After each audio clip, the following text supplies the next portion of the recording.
Thank you so much आप लोगों को कि इतनी देर किसी को बैठ के सुनना सबसे बड़ी बात ये होती है, क्योंकि जब वहाँ पे हम बैठ के किसी को सुनते हैं तो उतना पेशेंस रखना पड़ता है, ये मुझे लगता है। और एक्चुअली मैं 26 साल की हूँ। 2011 में चलती ट्रेन से मुझे कुछ बदमाशों ने, मैं वॉलीबॉल चैंपियन भी रह चुकी हूँ, 2011 में चलती ट्रेन से मुझे बदमाशों ने एक गोल्ड चेन पहनी थी, चलती ट्रेन से मुझे उठा के बाहर फेंक दिया था। लखनऊ से दिल्ली आ रही थी मैं। कंपार्टमेंट में बहुत सारे, जनरल कंपार्टमेंट था, बहुत सारे लोग थे, किसी ने मना नहीं किया। एक प्लेयर का जो स्पिरिट होता है वो अपने आप, जब कोई छीनने की कोशिश करता कुछ भी, वो देता नहीं है। तो मेरे में भी था, मैंने मना किया और उन्होंने मुझे चलती ट्रेन से, वो 4-5 थे, उन्होंने बाहर फेंका। दुर्भाग्य ये था कि उसी समय दूसरी ट्रैक से ट्रेन आई और मैं उस ट्रेन में टकराई, फिर नीचे गिरी, दोनों ट्रेनें निकल गईं। कुछ देर बाद मैंने हाथ को ऐसे रख के उठने की कोशिश किया तो देखा कि मेरा पैर कट चुका था। थाई को उठा के देखा, मेरा पैर ऐसे जीन्स में लटका हुआ था, ब्लड फोर्सफुली निकल रहा, दूसरे पैर की हड्डियाँ टूट टूट के बाहर निकल चुकी थी। पूरी रात मैं चिल्लाती रही ट्रैक पे, छोटे छोटे पत्थर होते ऐसे चिल्लाती रही कि कोई बचा ले, कोई नहीं आया बचाने। और जब पूरी रात चिल्लाते चिल्लाते इतना कि मुझे दिखाई भी देना बंद हो गया, जब ट्रेन आता था तो वाइब्रेट होता था। इतना ही नहीं, फ्री का इनविटेशन भी लोगों को मिल गया था, कुछ लोगों को। ट्रैक पे आपने ट्रेन की ट्रैक पे छोटे छोटे चूहे देखे होंगे, मेरे कटे हुए पैर पे आग के मेरे पैर कुतर रहे थे। मैं ब्रेन कॉन्शियस मेरा पूरा काम कर रहा था मेरे, लेकिन बॉडी में कोई भी मूवमेंट नहीं था। पूरे पल में वही चीज़ें सोच कि कैसे मैं अपने आप को कैसे बचा पाऊँ। लेकिन करीब पूरी रात ऐसे बीता। सुबह गांव वालों ने मुझे बरेली डिस्ट्रिक्ट हॉस्पिटल यूपी में है, वहाँ पे हुआ था ये। सुबह गांव वालों ने मुझे उठाया, डिस्ट्रिक्ट हॉस्पिटल ले जाके रखा। तो फार्मासिस्ट, डॉक्टर, सीएम, जितने लोग थे आपस में बातें कर रहे, अरे हमारे पास तो एनेस्थीसिया नहीं है, ब्लड नहीं है, इसका इलाज शुरू करें तो हम कैसे करें।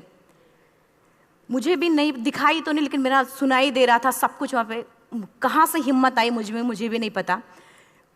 मैंने बोला वहाँ पे कि सर जब मेरा पूरा पैर कटा, तब मैंने इतनी देर रेलवे ट्रैक पे थी, मैं उस चीज़ को बर्दाश्त किया, तो अभी तो आप मेरे अच्छे के लिए मेरे पैर काटेंगे। शायद आपको यकीन नहीं होगा, या फिर कभी आप लोगों ने ये चीज़ नहीं देखी, कोई डॉक्टर या फार्मासिस्ट अपना ब्लड दे के किसी पेशेंट को बचाया। मेरी इस बात को सुनने के बाद वहाँ के डॉक्टर और फार्मासिस्ट दोनों ने एक एक यूनिट ब्लड दिया और मेरे पैर को बिना एनेस्थीसिया अलग कर दिया गया। आज भी मैं उस दर्द को महसूस करती हूँ, जब भी मैं जब बोलती हूँ तब मैं वो चीज़ें महसूस करती हूँ। उसके बाद जब बात मीडिया में आई, लोगों को पता चला कि अरुणिमा नेशनल प्लेयर है, KGMC king George medical college Lucknow में एडमिट करा, लखनऊ से फिर sport minister, AIIMS trauma centre Delhi. तब तक सब ठीक ठाक चल रहा था, प्लेयर होने की वजह से अच्छा ट्रीटमेंट मिलना शुरू हुआ। करीब 4 महीने मैं एम्स में रही। एम्स में रहने के बाद जब मैं थोड़ा ठीक हुई, करीब 25 दिन बाद जब ठीक हुई, न्यूज़पेपर में गोल गोल लिख के आ रहे कि अरुणिमा के पास टिकट नहीं था, अरुणिमा ट्रेन से कूद गई। उसका खंडन किया घर वालों ने, फिर बोला कि अरुणिमा सुसाइड करने गई थी। जिस लड़की का शरीर का एक अंग कट चुका, पूरी जिंदगी का पता नहीं कि व्हील चेयर है, बैसाखी, या पता, यहाँ तक कि मेरे स्पाइन में 3 फ्रैक्चर था, मुझे ये भी नहीं पता था कि मैं बेड से उठ भी पाऊंगी कि नहीं। अंदाजा लगाया जा सकता, सिर्फ अंदाजा लगाया जा सकता है कि उसकी दिलो दिमाग पे क्या चल रहा होगा, उस परिवार की क्या स्थिति रही होगी, जब जिस परिवार की एक यंग एज लड़की का इस तरीके का सिचुएशन हुआ हो। फिर भी कहते हैं कि जहाँ चाह होती वहाँ राह मिली जाती है। एम्स के हॉस्पिटल के बेड पे मैंने डिसाइड किया, क्योंकि अपनी बातें हम चिल्ला चिल्ला के करें, वो सिस्टम की इतनी हाई लेवल की बातें हो रही थी कि हम एक मध्यम वर्गीय फैमिली से थे, हम अपनी बातें चिल्ला चिल्ला के कह रहे थे, लेकिन कोई नहीं सुन रहा था। लेकिन कहते हैं मैंने अपने दिल, दिमाग, अंतरात्मा से ये चीज़ सोच लिया कि ठीक है, आज आपका दिन है, जितना चाहो बोल लो, एक दिन तो मेरा दिन आने वाला, मैं प्रूफ कर दूंगी कि मैं क्या हूँ, मैं क्या थी, ये मैं प्रूफ कर दूंगी। हॉस्पिटल के बेड पे डिसाइड किया वॉलीबॉल लाइफ का सबसे टफ गेम करना है, तब मैंने माउंटेनिंग चुना। जब मैंने माउंटेनिंग कहने और करने में बहुत फ़र्क होता है। जब मैंने माउंटेनिंग की बात सोची और लोगों के सामने, सबसे बड़ी चीज़ थी सही गाइडेंस में ट्रेनिंग लेना, दूसरा स्पॉन्सरशिप। इतना बड़ा एक साथ तो मैंने 40 से 50 लाख मैंने वाकई में कभी नहीं देखे थे पहले। मेरे लिए बहुत बड़ी चीज़ थी वो इकट्ठा कर पाना। जब मैंने लोगों के सामने रखा कि मैं माउंटेनिंग करना चाहती हूँ, एवरेस्ट के लिए मुझे ट्राई करना है, हर किसी ने मुझे बोला कि क्या है, पागल हो चुकी हो क्या, तुम्हारा दिमाग खराब हो चुका, तुम कभी नहीं कर सकती माउंटेनिंग। एक पैर आर्टिफिशियल है, दूसरे में रॉड है, और तुम्हारा दिमाग खराब है, स्पाइन में भी फ्रैक्चर है, तुम पागल होगे, चुपचाप कोई नौकरी करो, जीवन यापन करो। क्योंकि लोगों का सबसे बड़ा प्रॉब्लम ये होता, लोग फिजिकल देखते, पैरों को मेरी अंतरात्मा में क्या चल रहा था वो तो किसी को पता ही नहीं था। मुझे लगता है कि आज यहाँ पे मैं भी सुबह से देख रही हूँ, इतने अच्छी अच्छी चीज़ें मैंने सीखी यहाँ पे। बहुत बड़े बड़े स्पीकर को शायद आप लोगों ने भी सुना, आज मैं भी आपको यहाँ पे कि चाहे जितना मोटिवेट करूँ, चाहे जितना चीज़ें मैं बताऊँ, लेकिन मुझे लगता है सबसे बड़ा मोटिवेटर कौन होता, आप खुद। जिस दिन किसी भी लक्ष्य के प्रति आपकी अंतरात्मा जाग गई, आपको कोई नहीं रोक सकता उस लक्ष्य को पाने में। ये मैं किताब से बातें नहीं बोल रही हूँ, ये मैं एक एक पल मैंने मैं कोई भी किताब की बातें नहीं, एक एक पल आज जो मेरा 26 साल का एक्सपीरियंस है वो मैं बता रही हूँ सिर्फ आपको। उसके बाद किसी तरीके से मैनेज किया मैंने। भाई साहब, मेरा परिवार मेरा बैकबोन था। परिवार ने मुझे, भाई साहब ने मुझे कहा कि मैडम बछेंद्री पाल जिन्होंने 1984 में एवरेस्ट समिट किया, उनसे मिलते हैं, वो जरूर कुछ ना कुछ करेंगे। हॉस्पिटल से निकलने के बाद मेरे राइट लेग में स्टिचेस लगी थी। मैंने डायरेक्टली घर जाने की बजाय, जब लोग ये सोचते हैं कि मुझे अपना जीवन यापन कैसे करना है, जब लोग ये सोचते हैं कि मुझे अपनी ज़िंदगी के, मेरे दिमाग में सिर्फ 2 चीज़ें चल रही थी, मुझे इनका जवाब कैसे देना है और एवरेस्ट समिट कैसे करना है।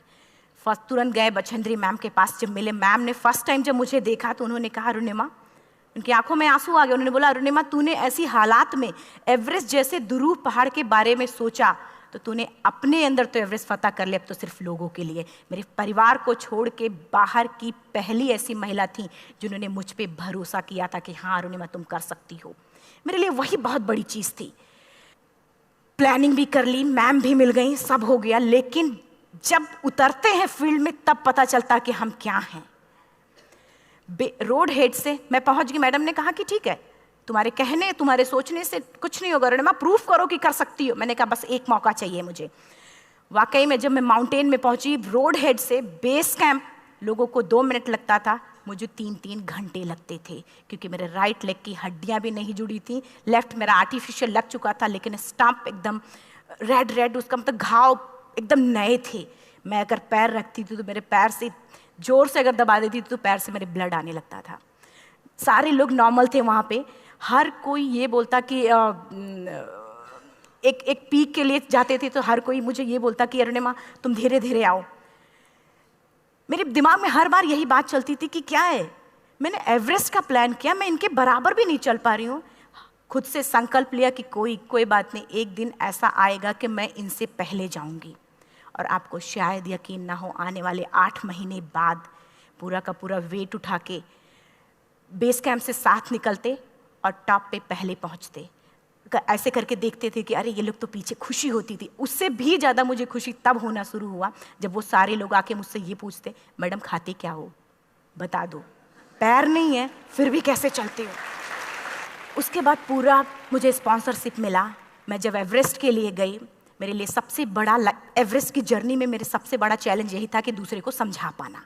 मैं नहीं समझा पाती कि भाई मैं कर सकती हूँ।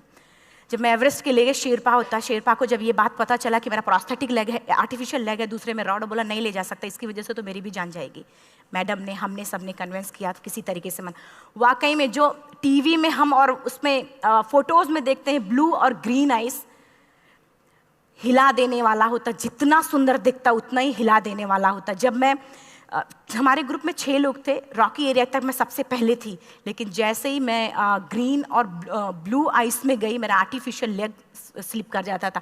फ्रंट पॉइंटिंग से, जब मैं फ्रंट क्रैम्पोन से फ्रंट पॉइंटिंग मारती थी, लेफ्ट से पेन होता था तब भी करते, लेकिन आर्टिफिशियल जैसे फ्रंट पॉइंटिंग मूव हो जाता, मेरा पैर ही मूव हो जाता था। शेरपा मुझे बोला नहीं हो सकता अरुणिमा, ज़बरदस्ती मत करो। मैंने कहा कुछ नहीं, ये मेरा पैर है, मैं जानती हूँ कैसे चलेगा। फाइनली 1, 2 बार, 3 बार करने, 4 बार, 5 बार होल्ड हो जाता था। आइस थोड़ा टूट के निकलता था तो मैं वहाँ पैर रख के जाती थी। कैंप 3 तक ठीक था, प्रॉपर एक्लेमेटाइज किया अपने आप। कैंप 3 तक जनरली गए। बात जब कैंप 3 के ऊपर की होती है, साउथ कोल समिट, अच्छे माउंटेनियर, अच्छे दिलेर के हौसले धरे के धरे तब रह जाते हैं जब अपनी आंखों के सामने किसी को मरता देखता है, और दिमाग में बात, जब जिसको डिसीजन मेकिंग, और जब दिमाग में बातें जब ये आने लगती हैं कि अरे जिस चीज़ के लिए हम जा रहे हैं उसी चीज़ के लिए आदमी मर रहा है, इसी चीज़ के लोग लिए मर चुके हैं।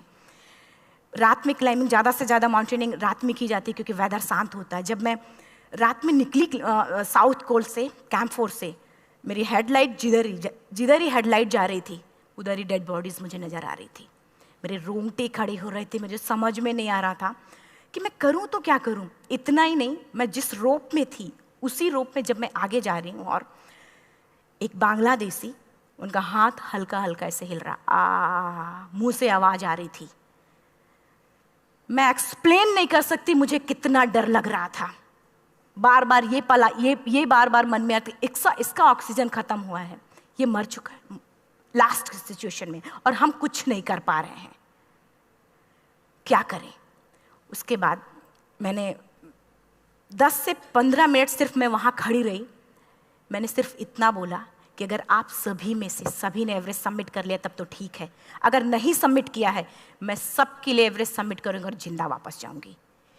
क्योंकि जैसा हम सोचते हैं हमारी बॉडी उसी तरीके से जनरेट करना शुरू करती है। मैंने डेड बॉडी, क्योंकि जा ही नहीं सकते थे किनारे से, उसी रोप में वो एंकर है, डेड बॉडी को लांगी और लांग के जाना शुरू किया। हिलेरी स्टेप साउथ समिट के करीब जब मैं खुद पहुंची, मेरे शेरपा ने एक जोर से झटका मुझे दिया कि अरुणिमा वापस चलो, तुम्हारा ऑक्सीजन खत्म हो रहा है। हिलेरी स्टेप के बाद एवरेस्ट समिट है, थोड़ा चलने के बाद एवरेस्ट समिट है। अगर कोई आपसे ये बोले, आप अपने टारगेट के इतने करीब हो, अगर कोई आपसे ये बोले कि अरुणिमा वापस चलो, कैसा लगता है? मैंने भी यही बोला, सर क्या बोल रहे हो आप, मैं नहीं जाऊंगी वापस। बोला अरुणिमा जिंदगी रही, दोबारा ट्राई करना और एवरेस्ट समिट हो जाएगा दोबारा तुम्हारा। मैंने कहा नहीं, ये आप जिंदगी में गोल्ड चांस बार बार नहीं आते, लाइफ में कभी कभी आता है, ये आपके ऊपर आता, आप उसको पकड़ के रखते हो या फिर छोड़ देते हो। मैं अपना गोल्ड चांस कभी नहीं, क्योंकि मैं जान रही थी मुझे स्पॉन्सरशिप बहुत मुश्किल से मिला, एक बार अगर मैं छोड़ देती दोबारा मुझे कभी नहीं मिलता। मैं बहुत अच्छी तरीके से जानती थी। मेरा फाइनली मुझे बछेंद्री मैम ने भी एक बार बात समझाई थी, मेरी माँ ने मुझे एक बात बताया था कि लाइफ में कभी कभी सिचुएशन ऐसी आती है जब सिर्फ आप अकेले होते हो, डिसीजन सिर्फ आपको लेना होता है। जहाँ पे भी होना, खड़े होकर हल्का सा पीछे मुड़कर देखना और ये सोचना कि आप एक एक कदम चल के यहाँ तक पहुँचे हो, सिर्फ अपना एक कदम आगे बढ़ाना, तुम देखना कुछ देर बाद तुम टॉप पे होगी। मेरे दिमाग में उनकी बातें वीडियो की तरह चल रही थी और सिर्फ एवरेस्ट का टॉप चल रहा था। मैंने शेरपा को पहले कन्विंस करने की कोशिश की कि भाई चल, कुछ नहीं होगा भाई चल। फाइनली जब वो नहीं माना, मैंने एक कदम आगे बढ़ाया, डिसीजन लिया कि नहीं जाना ही जाना है। आगे बढ़े, करीब 1 से 1.5 घंटे बाद मैं टॉप पे थी। और इतना ही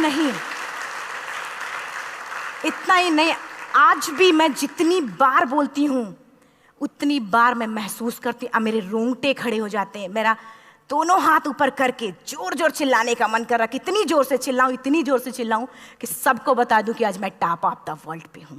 उन लोगों को बता दूं जो लोग ये सोचते हैं, लड़की, दूसरे विकलांग, तीसरे मिडिल क्लास में, जो लोग एक बार हार के फिर दोबारा लड़ना नहीं चाहते, जो लोग हारने के बाद सोचते हैं कि हम दोबारा कुछ कर नहीं सकते, उन लोगों को मैं चिल्ला चिल्ला के टॉप से बताना चाहती थी कि नहीं, आप सब कुछ कर सकते हो, सिर्फ एक सोच की विकलांगता, हैंडीकैप आदमी यहाँ से होता है, यहाँ से नहीं। अगर यहाँ से जो आदमी विकलांग है तो नॉर्मल आदमी भी विकलांग है, जो अगर यहाँ से विकलांग है। चिल्ला चिल्ला के मैं बताना चाहती थी।